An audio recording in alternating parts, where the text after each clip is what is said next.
distinguished Toastmaster, Satish Menon. Thank you, Toastmaster of the day. Flying, for a lot of us today, is a very normal activity. It's become another mode of transport. But it was not the case some 20 years back. 20 years back, flying was supposed to be a very elite way of transport where people, only those who had the money would fly, or those who are going on business but paid by the company would fly.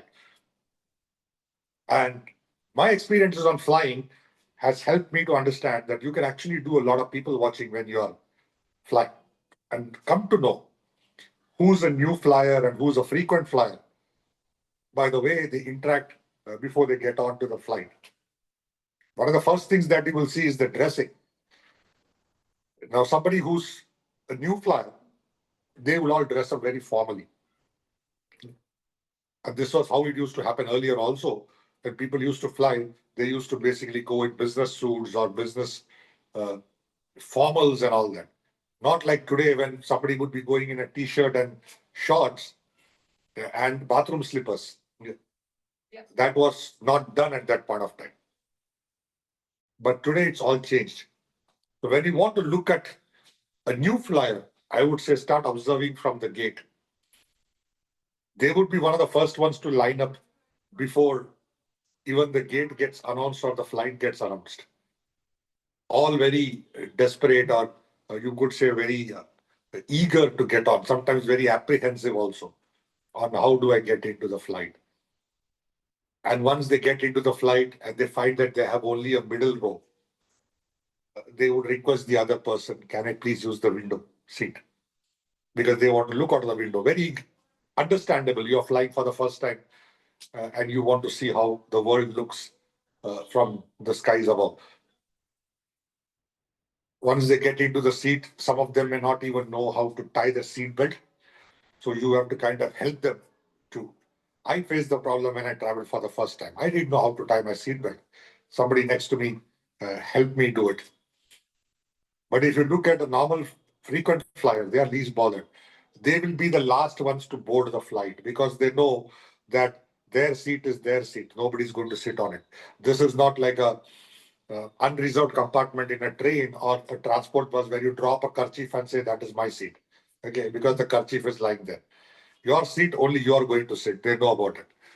So they'll be the last ones to board. They are least bothered whether they get a middle seat or a aisle seat or a window seat.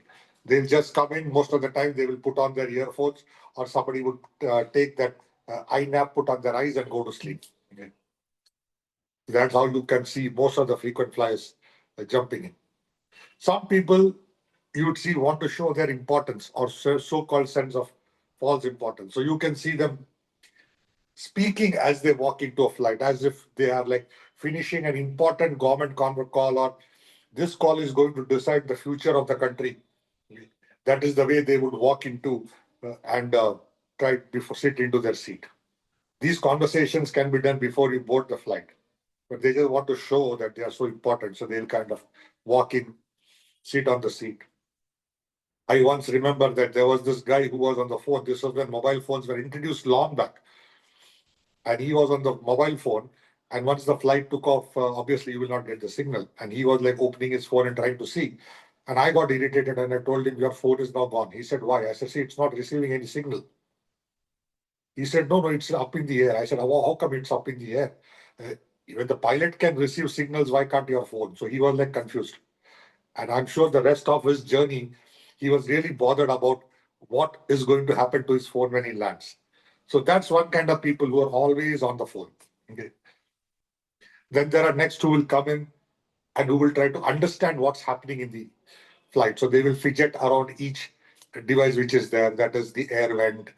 They will look on the behind the seat. What are the magazines?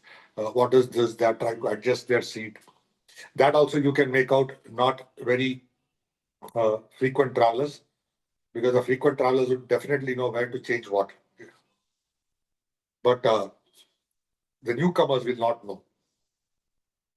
When the food comes in, or before the food, when the flight takes off, you could see the newcomers just holding on to their armrest as if they are going to get blown away. And when the flight takes off and there is a turbulence, you can see that they are literally terrified. You can see the look on their faces when the flight just takes a bump. And especially during monsoons, where certain sectors, it will be a very bumpy flight. You could see some people just holding onto the seats. I've actually seen some people praying. They'll take out their prayer book and they'll start praying. But the people who have traveled frequently, for them, it's not a problem. They would be sound asleep as if nothing happened. Okay? So that is the difference. But then it comes over a period of time. Okay? Sometimes the knuckles turn white. And once I've seen air hostesses literally sit next to a lady and cajole her to say that nothing is going to happen, don't cry. Because she was like crying all the way, like this flight is going to crash. Because it was a very bumpy ride during the monsoons. That time you can make out what kind of travelers they are. It's a frequent traveler or newbie travelers. On international flights, when the food comes in and they'll come and ask you what you want to eat, what you don't want to eat. A newbies will don't know what to say, so they will just order anything. Okay? And they will just ask for any drink. After that, they'll find out that this is not what they wanted. So you're trying to pick the food and then you're trying to see what is it. Whereas the frequent travelers, they are very simple. They'll say either they don't want anything or they'll be very clear on what they want. The best part is when the flight lands, everybody stands up just to take a rush to the door, not understanding that it's almost 20 minutes before the flight will dock at the gate and another 5 minutes for the doors to open. This is like a transport bus where everybody stands up and says, I have to get the first to the door. Whereas the frequent flyer guys would either be reading a newspaper or a magazine or, like I said, fast asleep. Because they don't mind being the last ones to get off the plane because they know even if you get off first, your luggage is only going to come in 20 minutes later. So if you really want to watch people, I would say the best thing is to do air travel. Why? Because unlike other modes of travel, you are in a small space. You have people all around you in a small space. You can actually watch each people on what they do, how they behave, what are they trying to kind of convey.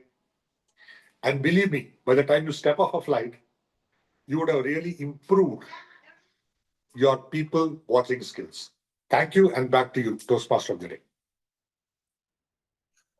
Thank you so much, distinguished Toastmaster Satish Menon. Indeed, it was a wonderful speech, a wonderful travel experience. So, Jarish, here we begin our evaluation. First, we start with prepared speech evaluation. For that, we can call upon our first evaluator, Toastmaster Uma, to evaluate Toastmaster Satish speech. Over to you, Toastmaster Uma. Thank you, Toastmaster Mohanpriya. Good morning, fellow Toastmasters and guests, and especially my target speaker, distinguished Toastmaster Satish Menon. What an interesting title. What can we learn from flying? I was literally confused, like what is the aspect you're going to talk about? And when you start talking about airports and airplanes, yeah, I was like, this is the one. It was like such a revealing moment, and the title itself caught our attention. And the project is Introduction to Vocal Variety and Body Language.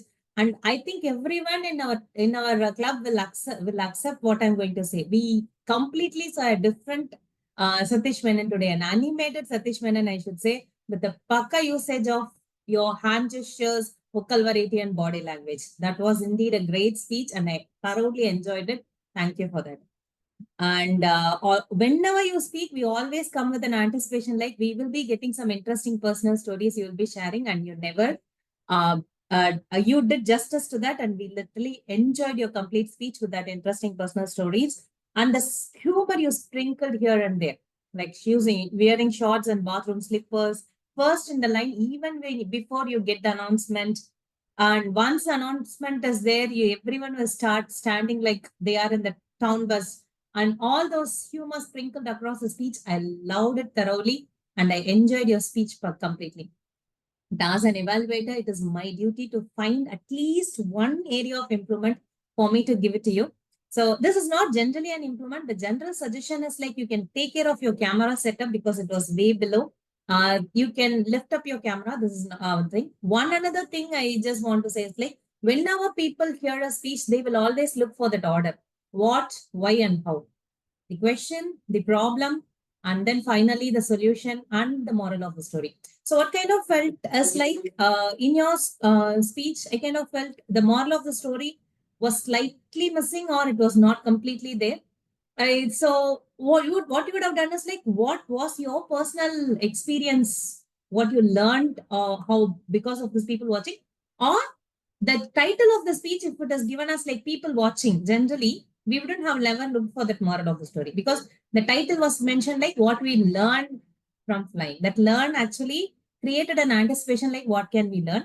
So that alone was there. That alignment of the speech with the title was little bit missing. But apart from that, it was a great speech. I thoroughly enjoyed your speech and thank you for that.